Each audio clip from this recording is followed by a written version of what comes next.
ألا من كنت مولاه فهذا علي مولاه، اللهم وال من والاه وعاد من عاداه. My name is Amina Moniz. My birth name is Anna. I chose Amina as my Muslim name. I'm from Madeira, an island that belongs to Portugal. So I moved to England, Bournemouth, until I was about 2 with my parents, my mum and my dad. And then my parents split up, so I was sent with my grandparents to Madeira. So from the age of 6 to about the age of 9, I stayed there. And it's a very cultural island. We have various events in Easter, in Christmas, events to do with the Lady of the Rosary, Lady Fatima. So it's a very religious island, if you say. Something that I learnt throughout my childhood years was prayers, hymns, and that's something that my family has tried to keep with me during the time that I was there, especially my grandma. So I'd probably go to church with her 2 times a week, including the Sundays. Split of my parents, I don't necessarily know if it had an effect on my life, but it was quite difficult for me. I remember being still with my mum and my dad, and each one of them coming up to me like in different times and asking, oh, if you had to choose one of us, who would you choose? And to both of them I said, oh, I'd choose you. So that in my mind I thought that I could get them both back together. But then my mum came back with me to Madeira, so I stayed with her for the rest of the time I was there. So I've always had the support of my mum. My mum's probably been the one that I'm most closest to. And only recently, I think when I was 13 or 14, that's when I saw my dad again.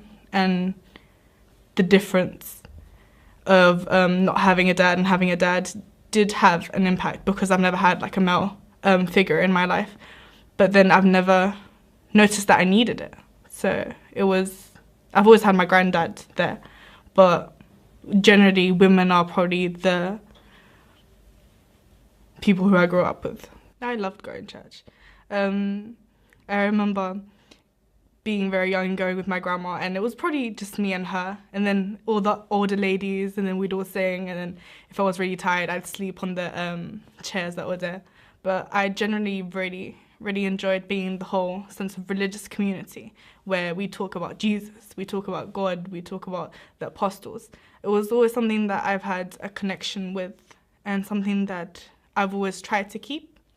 So during my later years in life, after my confirmation, I went to a group every Friday. So I'd have the group every Friday after confirmation, and then I'd have the community of the church. So I'd be going to church 3-4 times a week during my teen years. I remember the story of Lady Fatima being Mary, I assume, appearing on a burning bush or on a bush to 3 smaller children, one that actually lived until just recently, so she died, can't remember if it was 10 or 15 years ago, but she kept the story going with her. I remember watching a cartoon of Lady Fatima, and it was something that I'd enjoy watching repeatedly. So Lady Fatima's, in the Catholic perspective, has been someone that I've always liked to be close to. We had numerous statues around our church, around the house, and Lady Fatima was the one that I'd be more closest to.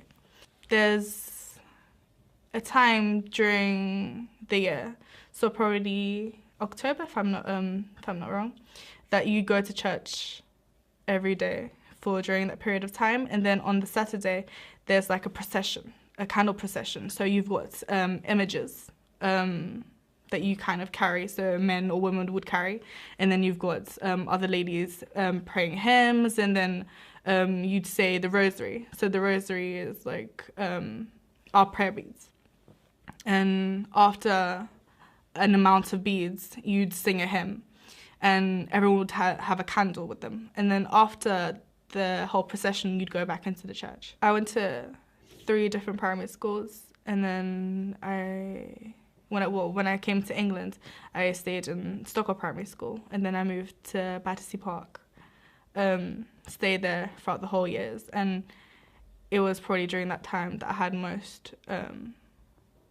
that had more tests towards me, religious wise. So that was most of the time where I was rebelling most. I wouldn't do things with my parents, and I just concentrate on my friends. I wouldn't really concentrate on studying. But after that, I went to a Catholic college, and my mom thought that it'd be a good experience for me, seeing as I went to a Catholic primary school. So she thought that maybe I'd stay stronger in my faith, in a way. And it was probably a year later, after I joined the Catholic college, that had more Muslim friends around me than any other friends. I moved to Madeira in the beginning because my mom and my dad were having a split, so they needed their own time to fix their own things, and obviously I needed support there, so I had my grandparents. When I moved to England because my mom had found a partner, so my stepdad, and we've been with him ever since. But it wasn't something I actually enjoyed in the beginning, because I was so used to having my mom to myself, and then having to share my mom with this man that I didn't even know that much was quite difficult for me. So that was probably when I started rebelling a bit more. I started to do things that I wouldn't, so I could get more of her attention. And I would try to go out with her a lot, spending more time just me and her, and I would get like a bit jealous if she was spending more time with him, just because I've always had my mom. So to then have somebody not take her away from me, but spend an equal or more amount of time with her was quite difficult. Well, my first ever view of Islam was something different, something interesting, because it was probably in year 5 that we went to a mosque. It was like a trip in our primary school, and I remember having to choose a scarf and then having to put like the scarf around me, and I thought it was quite adorable. I had like a purple scarf, and being at that age, you kind of want to fit in. So going to the mosque for that day was something that I enjoyed, but later on, because of the media and because of my culture, you don't really like to mix with Muslims. You're their friends, but you don't really mix into the culture. You don't really go to see their family. You don't date a Muslim boy, and that's something that I did later on that was quite shocking for my mom. Even though he wasn't practicing, my mom didn't agree with it at all in the beginning. She was completely against it. She'd say things like, you don't know what's going to happen. Those Turkish men, they're all Muslims. They might take you away. They'll take my baby away. It's like small things like that I, in the beginning, never even noticed that she had that view of Muslims. And that's something that I didn't gain, but I started to have my own perspective of Muslims based on the media. So the bombings, the wars, women having to cover their hair up because I thought that's what their husbands wanted them to do, and small things like that. Well, I was going out with a Turk at the time, and we had our own group of friends, and majority of them were Muslim. They weren't practicing Muslim, but they were Muslim. So they'd say things like astaghfirullah and assalamu alaikum to each other, but it wasn't it wasn't the best view of Muslims that I had, because everything that they do would be exactly what I do or what other people would do. So they weren't a religious figure to me. My relationship with this Turkish boy had ended, and I was thinking to myself that I dedicated so much time and so much love to this one person that could have easily come and gone, and he did go. And a friend of mine told me, why don't you concentrate on the one being that was always there for you? And when I thought about what she had said, I thought that God was the only being that was there for me. And my godson actually told me to go on a spiritual journey. So that's when he was like, oh, go find another religion to interest you, or to take your time, or for you to dedicate more of your life to. And that's how it slowly crept up. Because I had so much free time for myself, I would ask a couple of friends, so what do you think about religion? A friend of mine that's an Iraqi, she was at school during Eid, and I thought that was kind of strange, because I thought, oh, all the Muslims are gone, why is she here? So I kind of tagged along to her, and I said, oh, I'll be your Muslim body for the day, I'll be your Eid body. And so she told me a bit about what happens during Eid, and that's when I kind of started to want to know more about Islam. So she gave me books like A Woman's Handbook to Islam and Philosophy of Islam. Small things like that that made me interested in the religion, but I never actually put myself into it until one day I was sitting with a bunch of friends, and I was reading a book, and my friends were like, "Oh, why'd you have the book?" It was The Woman's Handbook to Islam. They were saying, "Why are you holding that? Why are you interested in that religion? That's none of your business. Keep to yourself, keep to your own religion." And a guy in my travel and tourism class took me to the side. His name's Abaka. And he asked me a couple of questions. And at the end, he said, "You know, you're basically a Muslim. Like, you've basically answered everything as a Muslim would answer. So to do with God, the angels, and the prophets, and believing that Jesus isn't the Son of God. He's not God in person. He's just a prophet of God." And he said the Shahada with me. It was after reading all of those books and listening to a couple of online videos about Islam that I was walking on my way home after college one day. And it was quite dark, so I was trying to hurry up. And there's a crossroads towards my house. So as I was getting closer to that crossroad, I was having, in a way, a conversation with God. And I was asking God, is Islam for me? Can a Portuguese girl with so much culture to do with drinking, going out at night, not necessarily exposing yourself, but being okay with wearing anything you want? So maybe wearing a tight dress to church, that was completely fine. And for somebody to let go of that, would that be okay for me? Could I let go of that? And at that exact moment, a car passed by, and it was actually a hijabi, and she had a window down, and I could hear Portuguese music. So that was, in a way, I see it as my sign, because I saw a Portuguese person wearing a hijab, so a woman that I could see myself as in a future time. It was mainly the questions I was asking. So to do with the Trinity, how could Jesus be God and not be God at the same time, so be the Son of God, and then having the Spirit as the third element of the Trinity? And small things like that added up towards me wanting to find something else that was better to me during the time that I was on a spiritual journey. Also, one day when I was at my confirmation group, our responsible, so the person that was with us, that gave us, in a way, the lessons, that read us the Bible and whatnot, he was talking to us about religion, and one of us must have talked about the Prophet Muhammad, and the first thing he said was, "Oh, he's a man of lies, that book is all fake, he was jealous of Jesus." And for somebody that's supposed to be a role model of a religious person, somebody that's not supposed to mock another religion, whether that be Islam, whether that be Hinduism, was giving such a bad example, that made me want to question it even more. Because I'm kind of the person where if you tell me not to, I'll probably go and research myself and see why people are against it.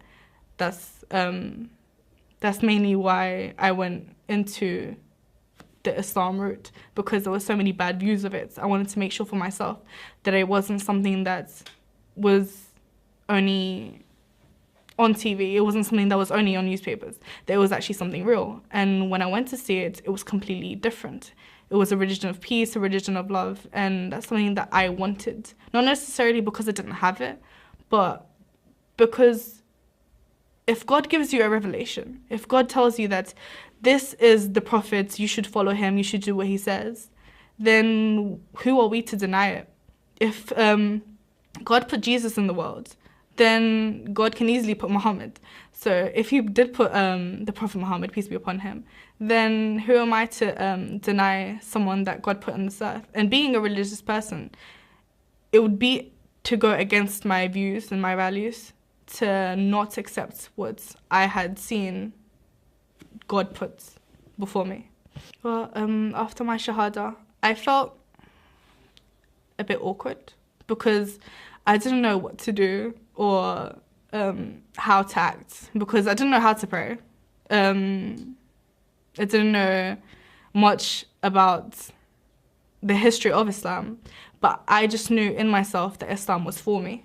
And a lot of people say, oh, you should have so much time to research, you should have planned this out, you should have seen why these people do this, why they believe in this. But I didn't want to deny the feelings I had inside me. So I kind of jumped into it. And by jumping into it, I explored a world that I didn't even know existed. I'd started to go to Jummah prayer. And that's something different. I remember bringing a long dress into the prayer room, and the sisters were like, oh, mashallah, like, you look so nice. And I had the hijab on, and slowly I started learning how to pray. I started learning more about the family of the Prophet and who the Khalifa was, and of, like, after the Prophet and whatnot. And it was mainly that. And because it was during the time of Muharram, and the same Iraqi friend of mine, she told me, come to the mosque with me. So I went to the mosque with her that day, and it was the day of Abbas. So I remember going into this hall full of women wearing black and women crying, and there was a woman at the front of the hall singing what I thought, and she was actually reciting a poem. And I didn't understand anything she was saying, but whatever she was saying was bringing something different inside me. It's like the words she was telling me, I didn't understand, but my heart knew what she was saying. So instantly, with her voice and with the words that she was saying, I started to cry. And my friend next to me was asking me, oh, how come you're crying? And I said, I don't know. So then she explained to me what day it was, and the days that will follow up to Ashura. So after she invited me to Ashura, and I went to that. After I went to that day in Muharram, I came back into the college, and I was speaking to other sisters, and I was like, oh, did you guys go to the mosque as well? It was such a nice experience. Could you guys tell me more about this? And my Shia friend was like, oh, they don't do the same thing as I do. Like, you can't really go up to them and ask them all these questions, because they will just tell you it's wrong. And you need to do your own research. You need to find out for yourself. I can't be telling you that this is right, because this is what I believe in, maybe not what you believe in.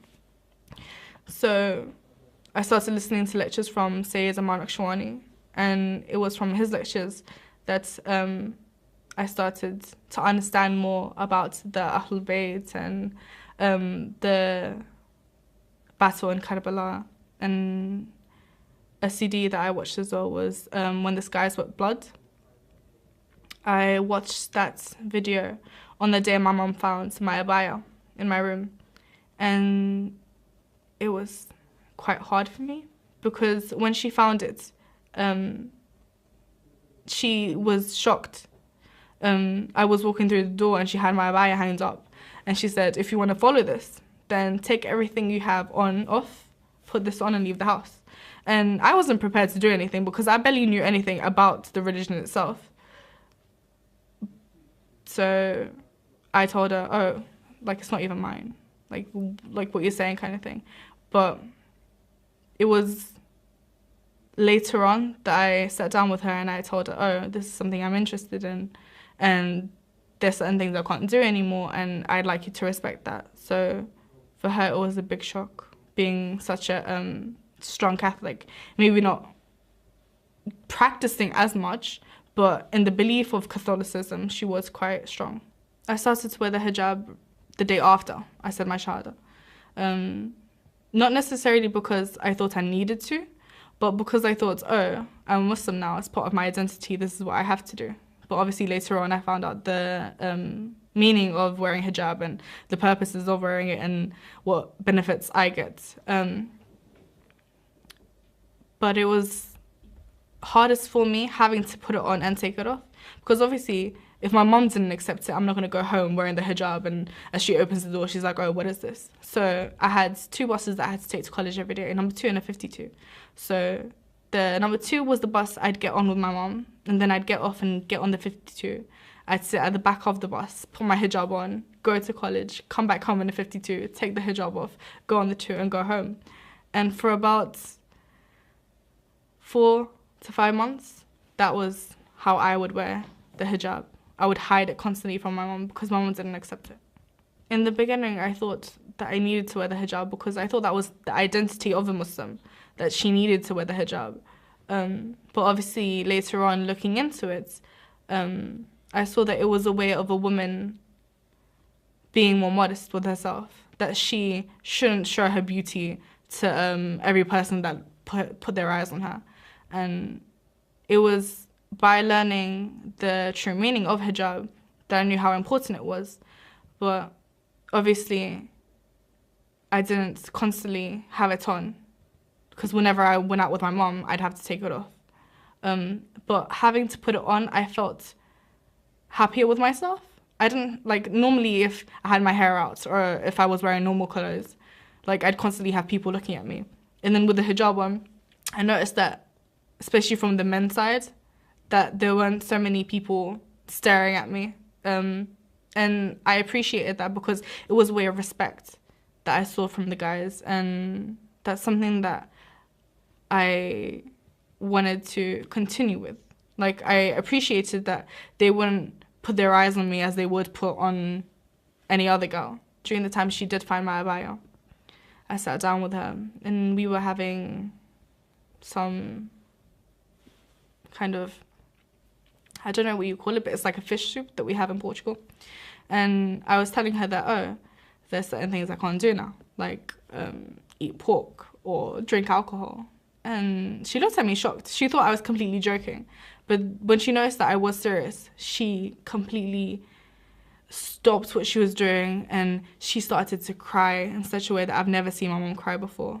To the point that her nose started bleeding. She wouldn't even be able to breathe properly. And I was trying to figure out why she was so upset about this. It's not like I had some disease or something or that I was going away from her. It's just that I had a new choice of faith in a way. And it wouldn't really be a new choice. It would just be a continuation of what I had before. But she didn't like it at all. I was talking to her and I remember her saying, I would rather you be unhappy than wear a hijab and be a Muslim. And during that night, I did tell her that, oh, okay then, I'll let you be happy and I'll be unhappy and I won't wear it. But I didn't. I'd still wear it. I still went against my mom. And that's something that during the time of becoming a Muslim, I knew that it was wrong. The way I came about it was completely wrong. I should have taken more time with my mom because to just throw it in her face and just be like, okay, here you go, I'm Muslim. Like, I'm not a Christian anymore. I'm not going to go to church with you. I'm not going to eat the same food that you're going to eat. It was very disrespectful towards my mom. And only later on did I understand that. Even when I was talking to my friends' parents, they were like, oh, you need to ask your mom if you can become a Muslim. Even though if she says no, you can still become a Muslim, but you need to talk to her. You need to see if she's okay with this because at the end, she is your mom. You can't disrespect your mom. And if she tells you to go against Islam, that's a different case. Like if she tells you, okay, you can't wear hijab, then you can wear hijab because it's something that God told you to do. So you're not going to go against God because of his creation. But in your day-to-day life, you should tell your mom where you go, what you do. If you're going to go to the mosque, I didn't initially mind if she accepted or not because I just thought I was doing this for myself. I'm not doing this for anybody else. And it was really unfair to her until I sat down with her and a teacher. And my teacher asked me what I wanted from Islam, what I wanted from my mom and for her to accept. And she asked the same thing to my mom. And that's when I realized after that conversation that I do need to take my mom's opinion into consideration because I am living with her. Like, I can't really be going out of the house and doing what I want to and then coming back home and pretending like nothing happened. But slowly I started to explain to her, oh, this is what I believe in. This is what I have started to do. This is where I go. And I tried to encourage her more to actually read about her own faith. So I said, oh, try to read the Bible more often. Try to go to church more often. In a way of maybe her seeing that by becoming more religious, that it's not such a bad thing because I'm not keeping her away from her religion. I'm supporting her and I hoped that she would do the same thing. But obviously a mother having an only child and that only child going into, accepting something that she thought was completely wrong. She was scared and she didn't want me to get hurt. And her way of trying to protect me was by constantly telling me, oh, you're wrong. This isn't what you should do. This isn't what you should follow. And after hearing so much of that, I didn't want to hear anymore. So it'd be the thing where I'd come home, go to my room, go have dinner, go back to my room, wake up, go to school, come back to my room when I'm at home. So I tried to avoid everything to do with Islam with her until she started to come to me and say, oh, so why do you do this? Why did you go to these places? And now it's become more accepting from both of us. So I've tried to accept that I need to respect her space. So when I'm in the house, if I do need to pray, I'll close my room, pray in my room. But I won't wear the hijab at home. So if we do have visitors, I'll probably have to take it off. But during the time I'm outside of the house, I'm free to wear it as I want. Even in the beginning, when I did wear the hijab, my mum wouldn't even look at me if she saw me in the streets. She'd completely ignore me if I tried to speak to her. But now we can both walk in the street together. She can give me a kiss on the cheek if I'm saying bye to her. So things have gradually gotten better. But she's just asked me, if I ask you something about your religion, it's just so I know. It's not because I want to change. So don't talk to me as if to give me advice or to change my mind. So there's only so much I can say to my mum for my mum to understand. Sayyid Omar Naqshbandi was probably the lecturer I listened to the most. From everything that he did say, he used Sunni and Shia books. So I got to see some of the Sunni views, some of the Shia views. And even in college, I'd have constantly sisters asking me, oh, so why do Shias do this? Why do Shias do that? And it'd make me have to go and research myself.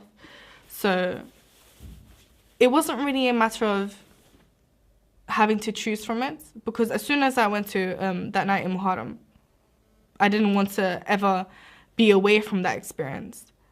So it was something that I was, that I kept with. And even there was one time where it was probably during Ashura that I saw so many Shias, obviously, during the whole parade. And how could I take myself away from people that are so kind, people that are so loving as a community? Whenever I'd listen to a Sunni talk about a Shia, they'd always bring out, oh, Shias do this, Shias do that. So much hate towards the Shia sect. To see this person, Imam Hussein, go through so much struggle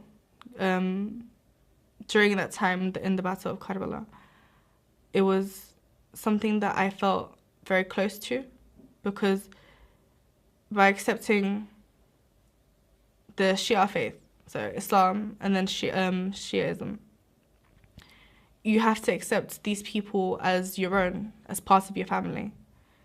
And to accept these people as your family and to know what they went through was quite difficult for me, because having these role models go through so much and knowing that they're from the family of the Prophet was quite shocking to me, because I was thinking, how come nobody's stopping these people from getting hurt? They're from the family of the Prophet. They're friends and companions of the Prophet. How could this be happening to these people? But then you notice that through this story, that there's so much to gain from it. So, like the story of Abbas, that he didn't even have a drop of water for himself.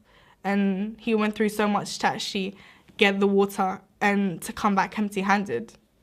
Well, not really empty-handed. To not even have his hands with him because they were cut off was such an inspiration to me, because I saw him as such a selfless person, as somebody that did so much for other people, and even not being able to help them, that it was something that I had wanted to take with me. So to learn to be less selfish, to do things for others instead of just concentrating on myself. So Muharram for me isn't just a story. It's not just something that happened in history. It's all lessons to be learnt in our daily lives. So whenever I'm thirsty, I think about the women and the children being thirsty and how much I should be grateful for being able to drink water every day. To have the safety of my home when they had no safety at all. They were constantly worried about being attacked during that time. So the whole story of Muharram has helped me during my life due to the lessons that I learned from it. Well, being a Muslim, there has to come difficulties. You have difficulties from people that aren't Muslim, and then you have difficulties from people that are Muslim. So an example would be trying to fit into a culture that you didn't grow up with. You have to change, not really change, but you have to adapt to who you're with and how you act to these people. So there's so much respect that is shown to these people that I never even knew growing up. So growing up with my grandparents, obviously you have to show respect for them, but it was never the amount of respect you show to elders when you're a Muslim. So respecting your family is something that I did learn while being a Muslim. Dedicating more time to God, so praying 5 times a day, has increased my faith, bettered my faith, if you say. Learning that time goes so quickly and that it could end at any moment, so we should spend more time dedicating our life towards God, so going to the mosque more often,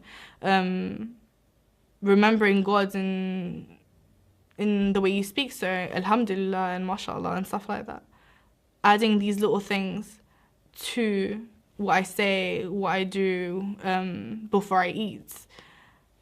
All of these have changed towards me becoming what I think is a better person. I usually go to the Islamic Center as often as I can. So there's lessons by Sheikh Ahmed Hanif that I go to. Then there's the dua on Thursdays.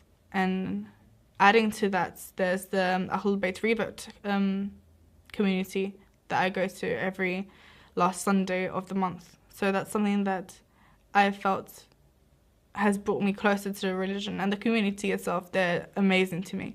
They're very welcoming. I haven't had one person be rude to me, when if I compare that to going to church, I'd have to constantly worry about, oh, am I dressed appropriately? Or is there anyone here that I need to speak to? So when I go to the mosque, it's more concentrating on going there for God. The community comes later. Like the community, you're there as a whole, but then you don't think, okay, then I'm going to speak to the neighbor, or I'm going to speak to my cousin that I haven't seen in 2 weeks.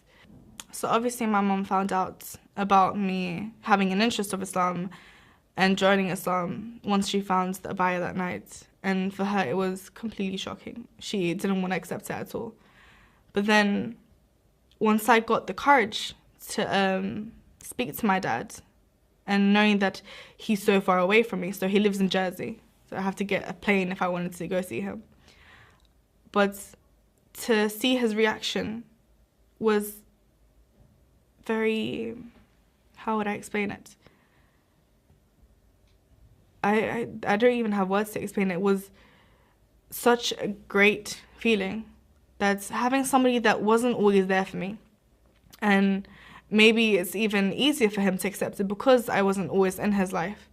But to see how kind he was about it, he just said, as long as you're happy and as long as you're doing something that will better you as a person, then I would always be there for you. Even now, when we speak about Islam, he asks me, oh, so could you send me more songs by Maher Zain? And he plays them in the car, and my little brothers listen to it. So having his support and my stepmom's support was quite overwhelming for me. Not only because I was happy, but I was also very upset that my mom didn't have the same reaction for somebody that was there for me, that I thought would always accept what I wanted to do, and to find it hard, and to find it so difficult to accept was quite sad to me. So there'd be times where she wouldn't even look at me when I'd come home. So I'd go to my room and I'd constantly cry because I was wondering, how can my mom find it so hard to accept her own daughter in something that's completely fine, something that I'm not even hurting anyone. But looking at how she was reacting, she wasn't reacting because she didn't love me enough. She wasn't reacting like that because she wanted the worst for me. She was just afraid, and she just wanted to understand how I could leave my culture behind and leave the way she brought me up behind. And that's what was always going through her mind. She was always trying to find excuses, like, oh, maybe it was because of my separation with your dad that you became Muslim, or maybe it was because I wasn't good of and I wasn't the best of a mother for you, so God is punishing me. She'd constantly say, why this is happening to me? What did I do to deserve this? And I was just trying to explain to her that it's not what you did. Like, it has nothing to do with what you taught me or what you haven't taught me. It's about me finding something that would make me a better person. Things so much better, alhamdulillah. Like, I'm able to wear this at home. Well, not really at home, but she's able to see me put this on and leave the house. And she buys halal meat for me now. We're able to sit down and actually have a proper conversation without arguing. Well, 3-4 months ago, there wouldn't be a day that we wouldn't argue. So it would be constantly arguing every day. I'd have to lock myself in my room so that I wouldn't have to speak to her, because I knew that if I did speak to her, it would always lead to us having an argument. And now, if I say, oh, I have to go to the mosque, or oh, I have to go to a revert group, she'll just say, okay, then, what time is it? And what time do you have to be home? Then I tell her, and she's like, okay, then have a good time, be safe. From not being able to look at me to now randomly sending me messages saying, oh, hope you have a great day, mommy loves you, have a good day, and take care of yourself. It's like she's a completely different person compared to how she was. But she's the same mom that I grew up with. So it's like now she doesn't accept that I've become a Muslim, but she respects the fact that I've chosen this path for my life. I want to base my future on Islam, everything. I'm actually thinking of going to an Islamic college to do a foundation course in Quranic Arabic, and then a 3-year course doing Islamic studies, so that I can one day, inshallah, open up an Islamic center in Madeira so that I can teach people about Islam. Because in the summer, I went to a library and I found one book about Islam, and it was in English, and it had so many other religions to it. So it was probably just 3 or 4 paragraphs talking about a religion that I followed. So to try and find a book in Portuguese to give to my mom, I couldn't even find that. And to try to bring a bit of knowledge from what I've learned and take it to Madeira is going to be hard, because if I was just wearing a hijab and my family was completely against it, some of them wouldn't even go out with me. To actually opening up an Islamic center is something that I find challenging, but also that I will, inshallah, see as something rewarding, not only for myself, but for the people around me.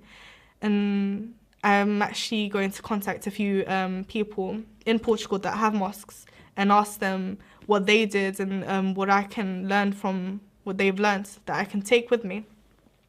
Maybe, if I get the right information, I want to open up a charity so that I can gain money so that I can run the place, because obviously you can't really have an Islamic center and not pay rent or not pay for the books that you have there. So it's a long journey that I have planned for my future, but it's something that I just want to base around Islam. So get a proper education, learn about Islam.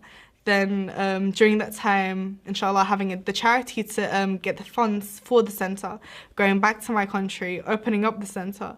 And then if the Muslim population there grows, then maybe one day build a proper mosque. And something that I want to take with me is to keep the Shia teachings, so Shia hadiths, teaching about their imams and their Ahlul Bayt is something that I think would be interesting for them, seeing as I learned so much respect and love from these people that they could learn as well.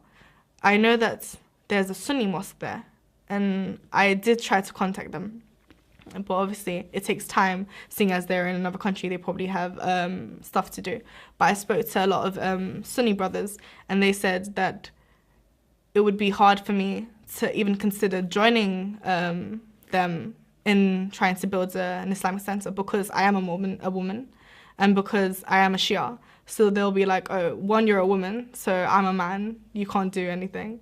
And then you're a Shia, so you're following something that's completely wrong. Why would we join you to open up an Islamic center?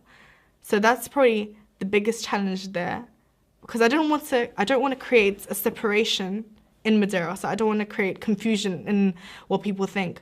I want to try to unite everyone so that they can have an overall understanding of what Islam is, and then slowly that they can for themselves research about the history and what happened.